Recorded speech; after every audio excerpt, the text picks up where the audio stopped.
If yesterday was day 1 of your English-speaking challenge, today is the day most people quit. Not because day 2 is harder, because day 1 had something day 2 doesn't. Novelty. You were excited. Maybe a little nervous, but curious. You pushed record.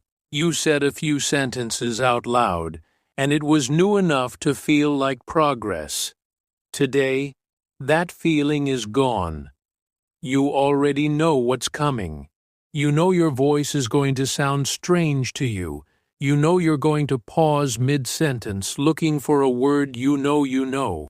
And that combination, knowing exactly how uncomfortable it's about to be without the excitement to cushion it, is exactly why so many people stop on day 2. Here's the part almost nobody tells you: this isn't a sign that speaking practice isn't working. It's a sign that it's working exactly as expected. Learning a language by listening and reading is comfortable. Your brain recognizes patterns, nods along, feels smart. But producing the language yourself, actually speaking it out loud, does something listening never does. It shows you in real time the exact gaps between what you understand and what you can actually say. That gap is uncomfortable.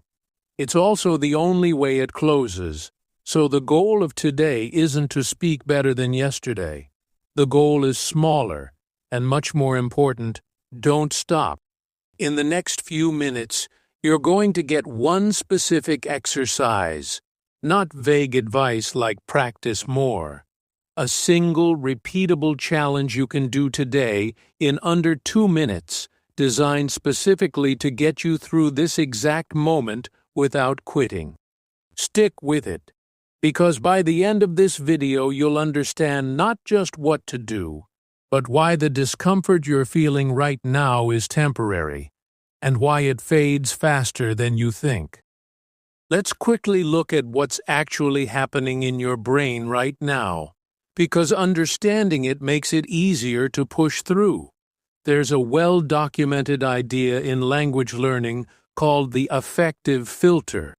In simple terms, when you feel anxious, embarrassed, or self-conscious, your brain becomes worse at processing and producing language, even language you already know. This is why you can understand a sentence perfectly when someone else says it, but freeze the moment you try to say it yourself in front of anyone, including yourself. The fix isn't to eliminate the discomfort. It's to lower the stakes low enough that the discomfort doesn't stop you. That's the entire idea behind today's challenge. It's called the 60-second mirror rule. And here's exactly how it works. Step 1. Stand in front of a mirror, or just your phone camera turned off. You're not recording this, you're just facing yourself. Step 2. Pick one simple topic. Something small. What you ate this morning. What you're planning to do today. What the weather is like. Nothing complicated. Complexity is not the point today. Step 3. Talk out loud in English for 60 seconds straight without stopping to fix a mistake. If you say the wrong word, if your grammar is wrong, if you forget a word entirely, you keep going. You can even say, "I don't know the word in English," and move on. The only rule that matters is don't stop talking for 60 seconds. That's it. That's the entire Day 2 challenge. Notice what this exercise does not ask you to do. It doesn't ask you to sound fluent. It doesn't ask you to be correct. It doesn't ask you to talk to another person, which is usually the scariest version of this. It only asks for 60 continuous seconds of output, alone, with permission to be imperfect. This matters because fluency isn't built primarily through understanding grammar rules. It's built the way a physical skill is built, through repeated low-stakes reps that train your mouth and brain to work together faster. One perfect conversation won't do that. 60 imperfect seconds, repeated daily, will. Here's what usually happens the first time someone tries this. The first 15 or 20 seconds feel clumsy. There are pauses. There's a temptation to stop and start over properly. But if you push through to the full 60 seconds, something noticeable happens by day 3 or 4. The pauses get shorter, not because you learned new vocabulary overnight, but because your brain is getting faster at retrieving the words you already had. This is the part most speaking challenges skip. They tell you to practice speaking without explaining that the early awkwardness isn't a signal you're doing it wrong. It's the exact process by which speaking becomes automatic. You're not failing the challenge by sounding rough on day 2. Sounding rough on day 2 is the challenge.